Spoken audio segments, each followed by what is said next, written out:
Genesis chapter 22. Yahweh will provide. After these things, God tested Abraham and said to him, Abraham. He said, Here I am. He said, Now take your son, your only son whom you love, even Isaac, and go into the land of Moriah. Offer him there as a burnt offering on one of the mountains which I will tell you of. Abraham rose early in the morning and saddled his donkey and took 2 of his young men with him and Isaac his son. He split the wood for the burnt offering and rose up and went to the place of which God had told him. On the 3rd day, Abraham lifted up his eyes and saw the place far off. Abraham said to his young men, Stay here with the donkey. The boy and I will go yonder. We will worship and come back to you. Abraham took the wood of the burnt offering and laid it on Isaac his son. He took in his hand the fire and the knife. They both went together. Isaac spoke to Abraham his father and said, My father? He said, Here I am, my son.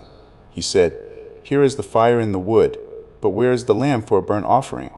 Abraham said, God will provide himself the lamb for a burnt offering, my son. So they both went together. They came to the place which God had told them of. Abraham built the altar there and laid the wood in order, bound Isaac his son, and laid him on the altar on the wood. Abraham stretched out his hand and took the knife to kill his son. Yahweh's angel called to him out of the sky and said, Abraham, Abraham. He said, Here I am. He said, Don't lay your hand on the boy or do anything to him. For now I know that you fear God, since you have not withheld your son, your only son, from me. Abraham lifted up his eyes and looked, and saw that behind him was a ram caught in the thicket by his horns. Abraham went and took the ram, and offered him up for a burnt offering instead of his son. Abraham called the name of that place Yahweh will provide. As it is said to this day, on Yahweh's mountain it will be provided. Yahweh's angel called to Abraham a second time out of the sky, and said, I have sworn by myself, says Yahweh, because you have done this thing and have not withheld your son, your only son, that I will bless you greatly, and I will multiply your offspring greatly, like the stars of the heavens, and like the sand which is on the seashore. Your offspring will possess the gate of his enemies. All the nations of the earth will be blessed by your offspring, because you have obeyed my voice. So Abraham returned to his young men, and they rose up and went together to Beersheba.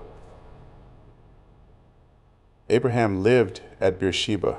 After these things Abraham was told, Behold, Milcah, she also has borne children to your brother Nahor, Uz his firstborn, Buz his brother, Kemuel, the father of Aram, Chesed, Hazo, Pildash, Jidlaph, and Bethuel. Bethuel became the father of Rebekah. These 8 Milcah bore to Nahor, Abraham's brother. His concubine, whose name was Reumah, also bore Tebah, Gahem, Tahash, and Maachah. Rest in his word. Subscribe and continue through the word.